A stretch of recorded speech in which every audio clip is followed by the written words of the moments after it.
Joe, thank you for joining me today on Pop Culture Unplugged. Hey, super fun to be here. Thank you. Exciting times, my friend. I love it. You just finished True Detective. You got Airbender on. How does it go from one big show right to another right away? How's your life been? It's been insane. Yeah, I this last month and a half, my life just suddenly turned big. Yeah. Which is I great too, was, because for what I've seen in in the forums and everything, you got a huge following, man. The fans love you. hey, well, that's really good to hear. I like that. I know Eddie, Eddie's a great character, and he's turned a lot of heads, it seems. So Oh that's yeah, awesome. definitely. Yeah. Amazing. We're gonna jump into True Detective in a little bit, and of course, Avatar: The Last Airbender. But I want to talk about your career and everything. I wrote down here like your journey in the entertainment industry, man. How did you pursue the acting role? What made you go for it? Oh, dude, it was peer pressure, I think. Really? Yeah, high school, everybody that I knew was auditioning for the High School Musical in grade 12. And I was very, very shy, but I peer pressure was into trying out. So I sung a song with a bunch of swear words in it, thinking I would just get detention, and I ended up getting one of the leads.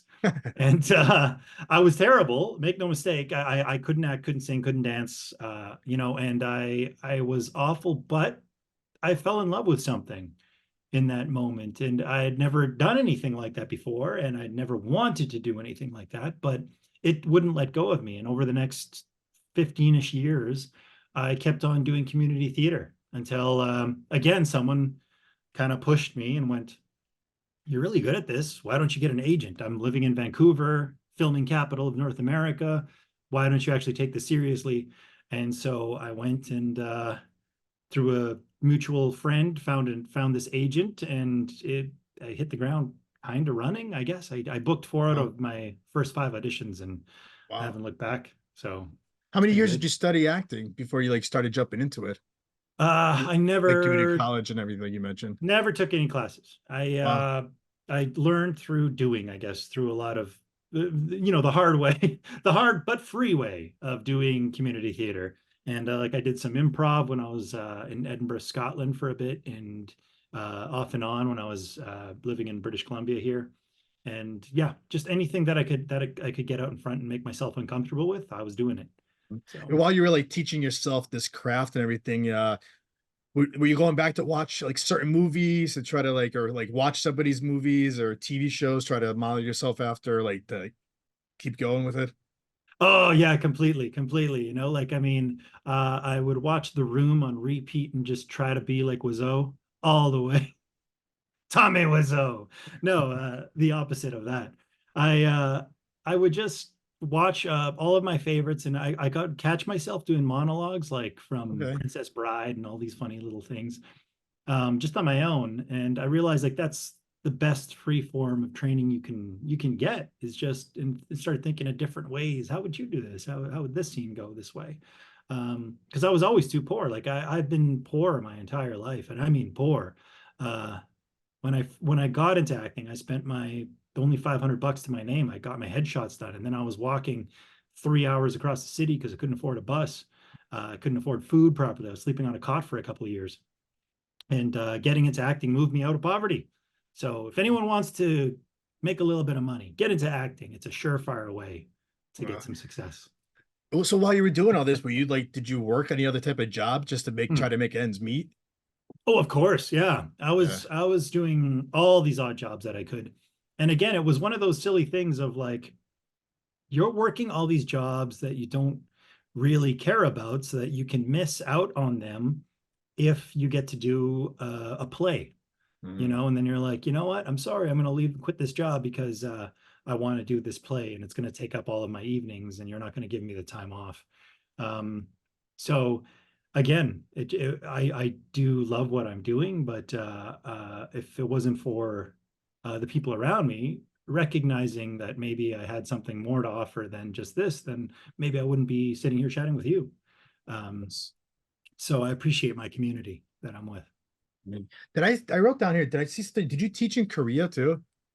Yeah, yeah, I did. What, tell us a little bit about that. I taught for 3 years in Korea. It was supposed to be one, but I ended up loving it so much.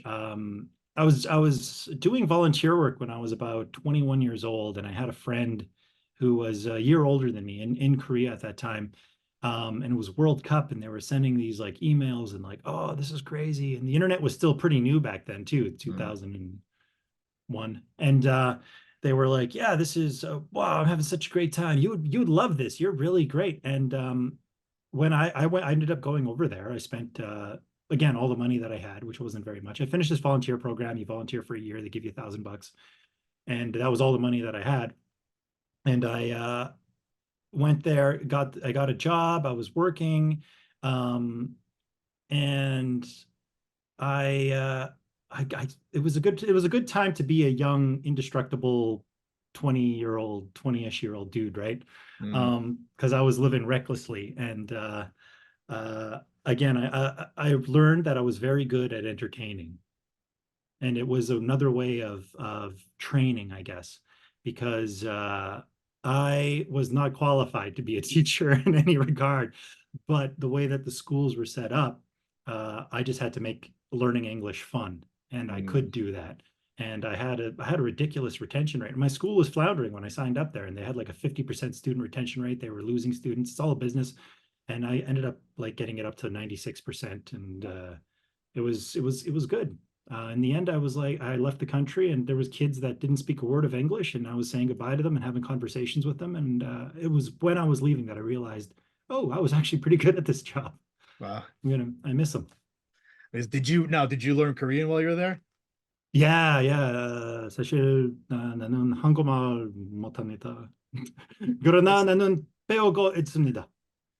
what does That's that for the mean? Koreans. That's just like I counted to 10. You know, I actually said I don't speak Korean, but I'm trying Uh, to study it. Yeah. really? So you've done the theater, you've done like you mentioned the TV series and everything. What's the ultimate? You even had a podcast. We'll talk about that in a second. What's the ultimate goal for you? What are you trying to like accomplish next? Oh man, you know what? I would love to be getting into some bigger, interesting roles, kind of like Qavvik adjacent, even because I just love that character so much. When I read it, I went with the right impulse. But something like I think Pedro Pascal-esque uh, lighter roles, you know. I mean, I don't Mm, know about fame and all that kind of stuff, but just those kind of characters, you know, Joel from The Last of Us was such a brilliant character. It's just a joy to watch. So something kind of like that. Um, you know, your man with his heavy burdens to bear. I like those roles a lot. mm. How about comedy? Because you mentioned improv before. Would you ever want to jump into comedy too? Yeah, actually, I did a kind of a I tried to instill a little bit of comedy into Qavvik, into Yeah. a show with no comedy, really. Um, but I always enjoyed that. I love making people laugh. That's a big thrill. There's a movie I filmed over the summer called Sweet Summer Powwow, and that's pretty lighthearted. And I'm an uncle trying to help his nephew find love. So that was a really fun role to do as well. It's just the opportunity. If it were to come up, I'd jump at it. Amazing. And what about the podcast? How did you decide to start that? Was that like during like an off time? You weren't doing anything, you decided to start a podcast in between that? Yeah, yeah, because um, Avatar filmed 2 years ago, True Detective filmed a year ago, and it was right after I filmed True Detective that I found myself in this weird little hiatus because the industry was shutting down because of the strikes and everything, Yeah. and it looked like that's where it was headed. So I wanted to listen to some podcasts about Indigenous actors. And in this saturated landscape of podcasting, I couldn't find any. Like I'd find individual Yeah. interviews. Here on today's show, we have an interview with this actor, and then mostly we're going to be talking about all this other stuff. And I was like, well, how come there's nothing dedicated to this? So out of necessity, I think I decided to create the show that I wanted to listen to. And if anyone wants to create a show even better than mine, that'd be awesome because then I could listen. But in the meantime, I'm having a great time really kind of highlighting other Indigenous actors and trying to lift up all of us because the success of all of us is the reward. I don't want to, just be in this business just for me. That's Mm, not what our culture is about. I want to see us as a people succeed. mm. Is there a special guest that you hope one day goes on your show? Oh man, there's so many. Like and it's a small community, really. We're kind of friends with a bunch. So and I wish I had more time to dedicate to it. So there's Wes Studi. I would love to get him. He's like the big time elder actor, I suppose. I asked Graham Greene, which is very funny. He was on The Last of Us as well, and he was in that movie that I did. So I asked him then, but he was just so busy, and he's so hilariously uh grumpy grandpa dude. It was very funny, like, oh, I just don't have the time, and I laughed, and I'm not going to push it with him because I respect Right. that guy too much. But yeah, like anyone. Let's see, Gladstone, of course, right? She's Mm. incredible of winning the Oscar. I'm sure I'd put money down on her taking the Oscar. Yeah, just anyone that's loving it, I want to uplift them, but I also am trying to highlight other people that maybe a lot of folks haven't really heard of yet. And I Yeah. think they should. I think they should have heard of them. Amazing. That's awesome. And we can find that everywhere, Apple, Spotify, I assume. Oh yeah, it's on actorsandancestors.com. It's on Spotify, Apple, yeah, all the major streaming platforms. Amazing. Let's jump into True Detective then. I mean, I've been excited about this. First of all, do you remember your audition? Because you said it was filmed a while ago too. Do you remember your audition and were you approached for this certain role first? Yeah, I really do think I got this audition because I got put on the radar from the casting announcement of Avatar. Okay. So my casting in Hakoda came out, and a few days later, I got the audition for True Detective, and I didn't really think anything of it then. Did my audition, sent in the tape because it was all self-tape, and when I got the chemistry read, I was pretty floored and excited, and I was with Kaylee and Issa, and the three of us were on the call, and we're all in different points on the planet doing the Zoom call chemistry read, which is really difficult. Doing a Yeah. chemistry read online, like how do you, but managed to make it work. And the next thing I knew, I was on a plane about a month and a half later heading to Iceland Wow. for a table read. And then we were doing some intimacy coordination then. And then I came back, and another month later I was back filming my stuff. Wow. So there was no self-tape for this or anything, huh? The first edition was a self-tape, and then the chemistry read was live. And I thought for sure I didn't get it. It was, oh dude, it was yeah, it was wild. It was she's online. Everyone comes online right precisely at 10 a.m. My time was when I came on. Yeah. 10 a.m. my time, and she goes, "Hi, this is gonna take 12 minutes. This is Kaylee. I'm Issa. Hello. I'm gonna do the scene. I'm gonna give you a note. You're gonna do the scene again, and then it'll be Wow. done." And I was like, "Oh, okay." So we do this thing. She gives me a note. I do the thing again. Thank you very much. Bye. Boom. Done. Cut and dry, man. Like, and I was like, Wow. wow, I did not get that. There's no way. I That's like gotta they be hard hated over me. Zoom table read. Yeah, yeah, yeah, right. Like I was like, oh, okay, well, that's not my part. I didn't get that shit. How And long then before you got the call? I found out like 2 weeks later. Okay, that's not too There was bad. some back and forth, and I gotta give it to Issa. She fought for me. She fought for me. She wanted me, the producers wanted someone else, and she said, "Look, we can send this guy to the gym." I lost about 25 pounds for this role. Wow. Like I was in the gym as soon as I got that call. 3 days later, I was working out, and I was working out 6 days a week, busting my butt, and made it That's happen. awesome. So yeah, What was the description you were given for this character? Kavik. I Yeah. mean, he's a bartender. Well, secret bartender. He's not actually. He runs a burger joint, but it's what's Yeah. called a damp town. And so he also he makes his own moonshine homebrew, and he sells that under the table. And he's a dog runner. So he skirts the law, but he's got a really strong moral center. And that was about all that I was Good. given, and I had to build on that. And I just decided, you know what, Kavik was raised by powerful matriarchs. He really respects women. He's not going to try and assume any roles and push them around. And it was the right instinct. Because Issa really liked what I did. And if you've seen the series, there's a great scene in a fishing shack that wasn't in the original bit. And through the span of filming, she gave me this extra scene in there. So Wow. So you yeah. mentioned Iceland too. How long were you there for filming? Oh, well, they took a total of 6 months, I think, 6 or 7 months, I think, Wow. 5, 6, 7. And I was there 3 times. I was supposed to be there twice. I was there for the table read, and then I was up there for another 2 weeks to film all my scenes.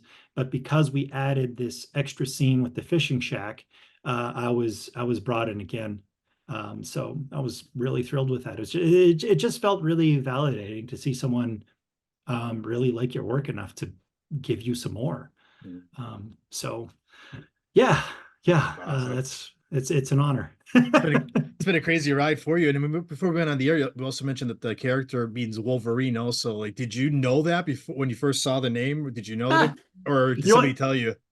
Well, the funny thing about that is that my character was originally called Kanak, Kanak. but but the name Kanak means crazy. Okay, so they And they changed were it. like, they changed it. Yeah, they changed it and they changed it to Qavvik. And yeah, it means Wolverine. So they thought that was cooler, I guess. And so they went with Wow. that.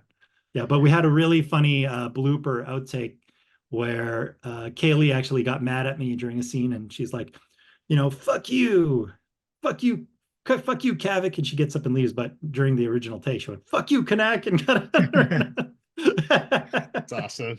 yeah. Is there any like elements of this character, like plot points that you suggested to maybe change a little bit while you guys were filming this? Like, did you bounce back and forth with the writer, the directors? No, no. I was allowed to improv a bit and offer some of my own things. I mean, that Yeah. SpongeBob line, that was something that I had put in there. SpongeBob, he lives in a pineapple and cleans your teeth, I think. Yeah. So there's just little things like that I got to kind of pepper in. And Issa, to her credit, is like she appreciates that kind of stuff. She would always do uh, one for what they think they wanted, another one with a little bit of move, and then one where she was just like, just do what you like. Let's Were see you what you can come up with. right? Were you a SpongeBob fan? Is that why you threw that in there? Oh, no, no, the SpongeBob was written in, but Okay. the specific wording, I just was just like, yeah, like why is SpongeBob cool, sort of thing. Yeah. Like I'm defending my toothbrush basically. And yeah, I mean, who doesn't like SpongeBob? My son loves it. I have to change it sometimes. It's always on the TV. Yeah, exactly, right? Like, and then that's who gave me the SpongeBob toothbrush was my nephews, Qavvik's nephews. Yeah. It's all in this your personal character's backstory, right? When Mhm. you started filming this, did they give you the script straight through the end, or were you doing script like, an episode by episode? Oh yeah, no, we filmed it. It was all out of order filming. So I got Okay. the entire thing to read. I flew up there. I was given all of the scripts. I was really moved. I enjoyed it a lot. And there were things that would happen on set, much like that scene that needed to be added in because someone couldn't do this scene. There was an older gentleman that was cast in, and he wasn't able to make it, unfortunately. So I got put into this new thing, and they rewrote this whole thing. But I was appreciative of that they were trying to represent the culture correctly. And so there were things that were being rewritten um, to accurately reflect these people in the way of life on the spot. We had cultural consultants, and they were, you know, able to make a better product in the end. I'm gonna call this a spoiler real quick. So if people are gonna listen to this, shut it off right here. But while you're Oh. reading the script, did you think you were the killer at first? Did that idea go through your head? I mean, a little bit, but because of my initial talk when Issa called me up to tell me about before I read the scripts, she was like, Yeah. he's a good, you had the right impulse. He's a good guy, da da da da da.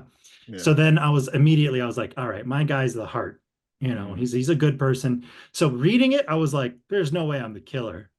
And I was like, no way, nah, no. And then it started moving off. And by episode 5, I was like, okay, there's no way I can definitely can't be the killer.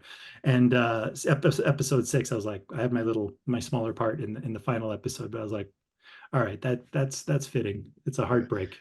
The Yeah. reason I was asking is because I was going through like researching more on this on the show and everything and your character, and people were like going back and forth. Were like they thought you were either like a secret villain, pretty much, or the good guy. They were like going back and forth throughout like past 6 weeks now.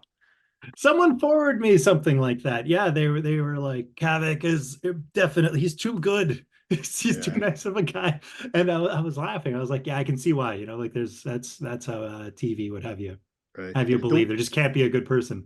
right. The one thing they were disappointed with was Kavik and Navarro's story. Like it just like we don't have an ending to that story. What happened? Like, what do you think would have happened with them? Yeah, right. I mean, that's the thing. It is open to interpretation. Mine was, I think that she does come back. Personally, that's I Mm. like to live in a land of hope, and I think that she was okay. She didn't actually walk off into the ice forever. Um, she's just decided to lay low and come back eventually. Because come on, Qavvik's cool. How could you resist that dude? He's got a bunch of dogs. He's got clean teeth. That's right. That's right. What was it working with that? We mentioned Kali a few times, or even like Jodie Foster. Like, what was it? How was it working with them? Well, Kaylee, the very generous, and I'm glad that I was able to film that intimate scene with her and put her at ease because it was uh, the most scary scene for her, I think, Yeah. to get into something like that.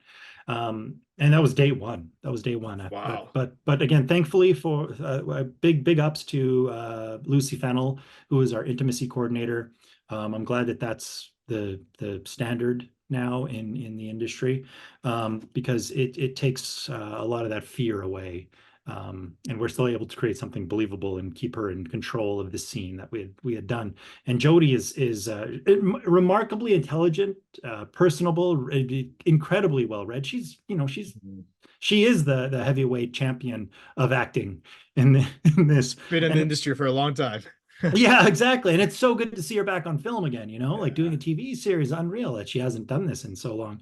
And she's so friendly. When I showed up for the second time after I'd been away after the table read, and I was still Yeah. working on losing weight. And I showed up again, and she came running up to me and she slaps my belly and like, "Good job, you did it!" She knew how hard I was working at it, and yeah, it just humanized her so quickly, because during that table read and looking at her, I'm like, "Oh my gosh, it's her! It's this wow."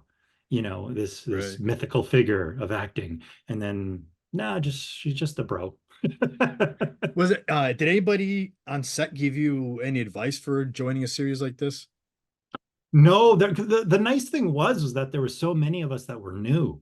Hmm. Um, I mean, Aka was her first filming anything that I'm aware of. A lot of us were theater people. Indigenous people aren't really famous even when we're famous. So there was a lot of community already there. We all would bond and hang out, and there's a lot of humor that we all mutually understand as Indigenous folks.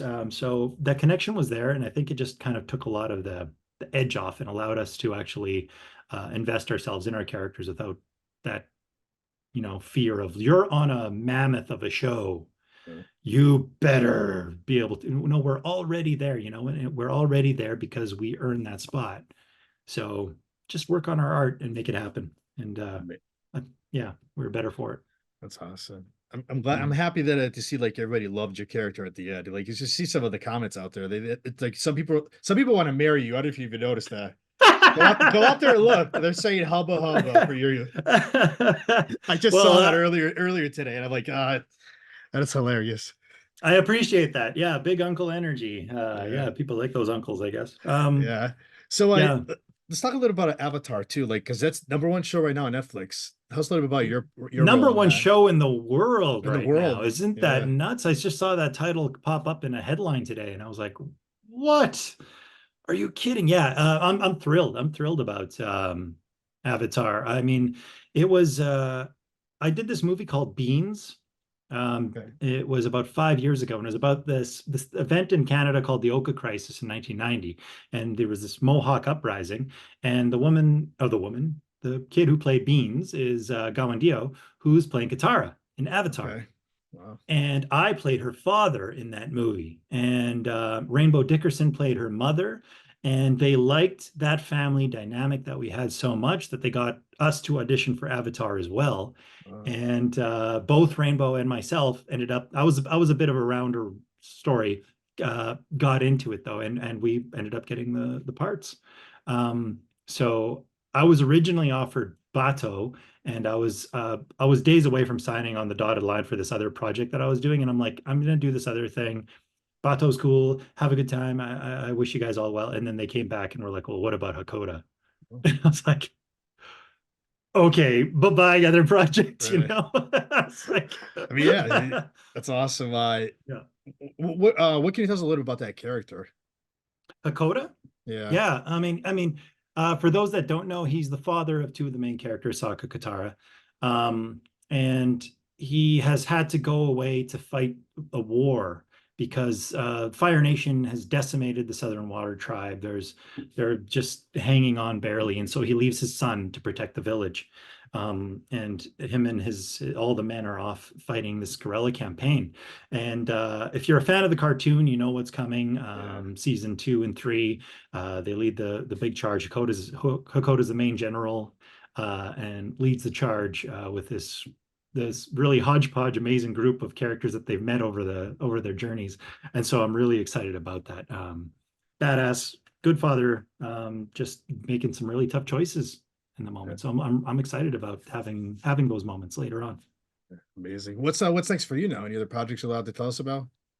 Just that, yeah, just Sweet Summer Powwow's coming out. Okay. My friend Daryl Dennis wrote, directed it. I'm playing an uncle trying to help my nephew find love, and they're shopping it around right now. So we'll see if they can find a distributor. And once that's out, then who knows? Who knows? We'll see. That's awesome. Joe, lastly, let's end this by how can the viewers and the listeners find you on social media to keep up with you? Oh yeah, yeah. Check out. I'm on Instagram.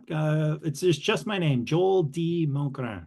All one word, no double letters like that. So look Amazing. it up. Joe, thank you for giving a few minutes today. This was great. Next project, let's get you back on, continue this conversation. That's awesome. I appreciate it. Thank you so much.